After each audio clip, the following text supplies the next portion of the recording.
There is a particular kind of mind the world often misunderstands, a mind that doesn't simply think, but spirals. A mind that doesn't merely analyze, but dissects every possibility until even the simplest decision feels like a maze without an exit. For people who struggle with overthinking, life is not a straight line but a constant loop. A quiet storm that never truly settles. And behind that storm lies a psychology far more complex, far more human than what most people ever notice. The drama surrounding overthinking rarely begins with chaos. It begins with caution. It begins with someone who learned early in life that mistakes were dangerous, that emotions were unpredictable, that outcomes were rarely kind. Overthinkers don't choose to magnify every moment. They are trained by experience to anticipate what others overlook. What the world calls too much, their nervous system calls necessary. They are not trying to complicate life, they are trying to survive it.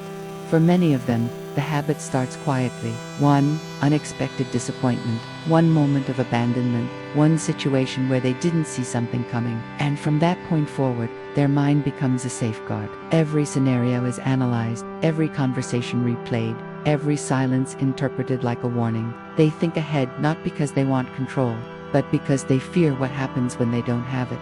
Their psychology is a constant negotiation between logic and fear. On the outside, they seem calm, measured, thoughtful, careful, but inside, their mind runs like a machine that never powers down. Even in stillness, there's motion. Even in peace, there's preparation. They rehearse conversations that will never happen, predict dangers that never appear, and build entire worlds out of a single possibility. And the hardest part is that they know they're doing it. They know the exhaustion, the unnecessary loops, the emotional cost of living inside a mind that refuses to stop. Yet stopping feels more dangerous than the chaos. Overthinking is not madness, it is memory. It is what happens when someone has lived through enough uncertainty that vigilance becomes a form of comfort. Psychologists call it cognitive hypervigilance, the mind's attempt to stay 2 steps ahead of pain. It's why overthinkers notice everything: a shift in tone, a pause too long, a text that feels differently punctuated. They read emotional weather patterns like meteorologists because somewhere in their past,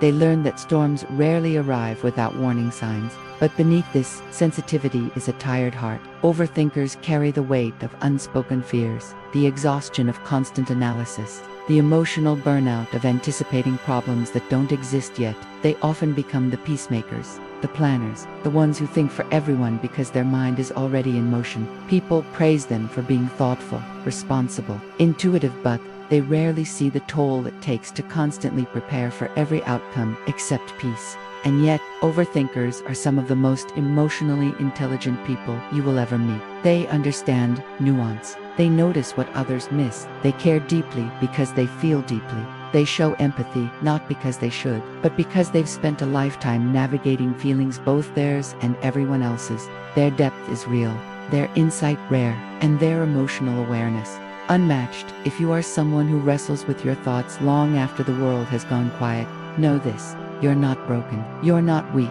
Your mind is doing what it believes is safest. Overthinking isn't a fluke, it's a survival strategy that stayed long after the danger passed. The real journey is teaching your mind that the present moment is not your enemy, that not every silence is a warning, and that not every possibility deserves your energy. Before you go, let me ask you this: do you recognize yourself in this story? Do these patterns echo in your own life? If they do, you're not alone. Share your experience in the comments so others can feel seen too. And if this video gave you clarity or comfort, make sure to like, subscribe, and join us for more deep and reflective storytelling. Your voice matters here, and your mind, no matter how restless, is welcome.